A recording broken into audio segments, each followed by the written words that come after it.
welcome back. You're watching Financial Planner. I'm in conversation with Certified Financial Planner Sumit Ved. We're taking emails. PK Gupta emailed us sometime this week. He says he's 59 years old. He's in government service. He's going to retire soon. And then he says he's going to get a corpus of 30 lakhs on his retirement. He writes into us asking what should I do with that money and how do I make sure that it will last me for the rest of my living life. So let's start with Mr. Gupta's email over here, Sumit. So 30 lakhs on retirement, some would say spend it, take a vacation. Others would say, look, your lifespan, our lifespans are increasing, invest it wisely. So which camp would you be in? All right, before I go to this camp, there's a small point for last question which I want to mention, which is on the interest rate environment. Currently, the interest rates are peaking in India. Not a good time to take loan. Not a good time to take loan. It's good that you defer your decision. It's good we plan for 5 years. Keep a watch on interest rate. Next 3 to 5 years, interest rate cycle has to reverse. There will be a time when you will come down to low interest rate cycle. If it comes low, block it on a fixed basis, not on the floating basis. Floating is not good. Right. Just wanted to make that point. Coming back to Mr. Gupta, I will start out by a philosophical question. You've been knowing me, Smriti, I have this philosophy, which starts off with, you try and determine what's why of your life. Why of life basically is why you are doing what you want to do. The concept is why first, how first, and then comes what.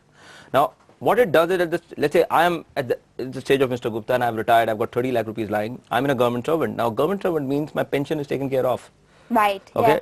I also assume it's a government, so my medical health is taken care of for both me and my wife. Very good. That has been taken care of. So now I have this 30 lakhs. I don't need to take care of my pensions. I don't need to take care of my medical sciences. And most probably because I've worked so long, I've taken care of my house. And that's an assumption. If I have these 3 things, now is the time to chill out. Now is truly a time to chill out. And it's so pertinent in India. We have seen post-retirement, people just miss out zing in life. You live whole of your life trying to raise your kids, getting them married, getting them educated. It's all about them. This is the life, this is the time about you. So Mr. Gupta, this is the time, ask yourself why and understand what to really look forward to get excited about. If it's something like theater, go and use this money to get into theater, enjoy your life and do things. If you don't have anything else, then just go and put this money stashed away in a proper manner so that you have an additional resource you have created for you and your wife in case of any emergencies.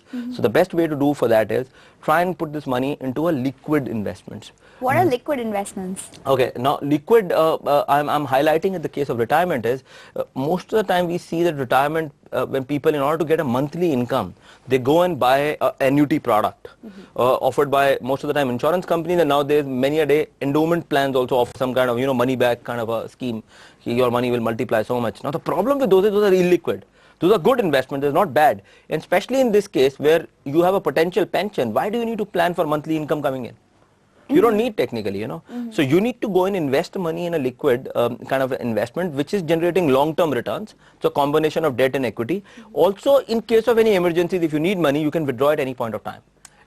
So that's why liquidity at this age is an essential aspect for them to really go and do about it. Sumit, correct me if I'm wrong. A lot of people have the impression that, look, I might get my pension, but in a lot of cases, especially if you're a government employee, your pension is not much. It's 10,000, 14,000, and looking at how expensive things are, maybe that's not enough for you to sort of meet all of your needs. In which case, do you think an annuity makes sense to supplement the sort of pension that you're getting? Or would you still say that put it somewhere else so that the money is liquid? See, even government pension has a thumb rule, which is based on the kind of salary you have drawn up, last salary. Then, so usually the thumb rule gets adjusted to a fact. And my sense is this is a good problem to have. You are getting a pension, you have a 30-40 lakh rupees corpus available with you. Idea is not to try and consume it on a monthly basis. The idea is to try and create a resource which can help you live your dreams, which you have always left dormant in yourself. That's your why. So if you can do it, great. And also as an emergency corpus.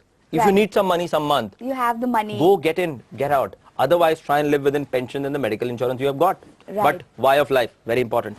All right, Sumit, I think your philosophy really has been dream big and then go ahead and sort of achieve those dreams and plan so you can achieve those dreams. And your life should not all be just work, work, work, but also a little bit of play to make it a little bit more interesting. All right, let's take a quick break right now. When we come back, we'll learn a brand new term. What does it mean when people say prepayment penalty? We'll talk about that right after this.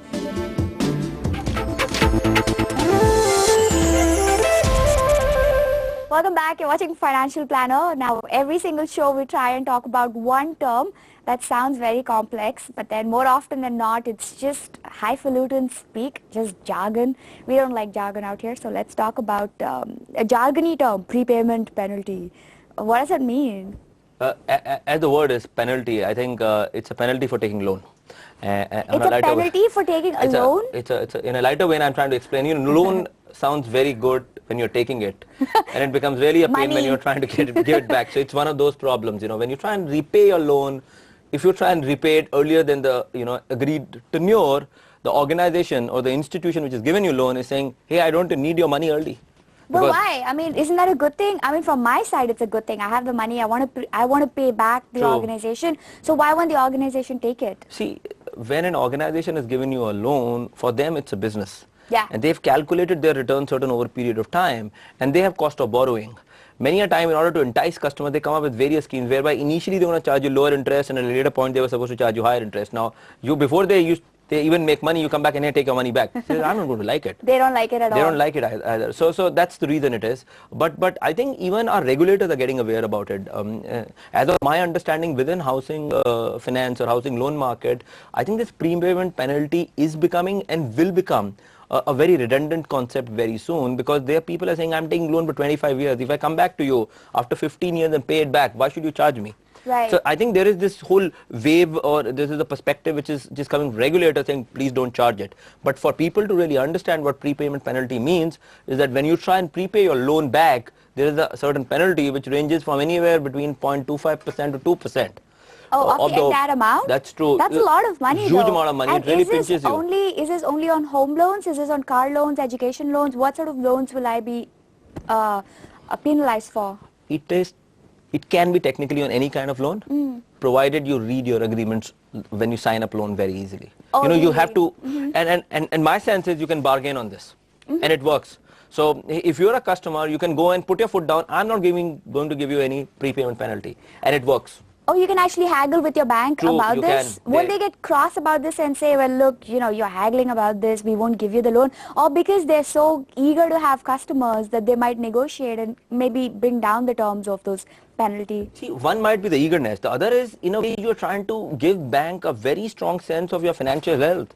Yeah. I'm confident of repaying it earlier than you. For you, I'm a good customer. Instead of losing me, I'm sure about paying it back. Instead of taking it for 25 years, I want to pay it back in 10 years. You are making money on me and you're not losing money. I'm paying you money back. So I think it also gives a very strong sense. It improves your credit profile. All right. The individual credit profiles are becoming very, very important. Right. So basically, I think as an Indian, my key takeaway is, hey, I can bargain and I can haggle, so I will do that, even if it means like haggling with a bank over the terms of my loan. So that's what a prepayment penalty is. One more thing, as an Indian, which especially because you're mentioning as an Indian, it's my responsibility to read the agreement. Yeah. Many a times I've seen people doing loan agreement signed and they tell the bank guy, please read it and see if it fits my life or not. How can he go to read it? It's your life. You have to read it. It's your money. No advisor, no expert should do it other than you. All right, so read your terms and agreements and of course know about those prepayment penalties. If you get a chance to haggle with your banker, make sure that you haggle with them, and of course that's working on the assumption that you can prepay all of the cash. It's in India after all, everything works. Sab kuch chalta hai. Anyway, so on that note, let's wrap up the show from the entire team here. Thank you for watching. Send us your comments. Also, make sure that you send us your portfolios. We love to go through them. Email us at financialplanner@utvmoney.com. From the team here, bye-bye.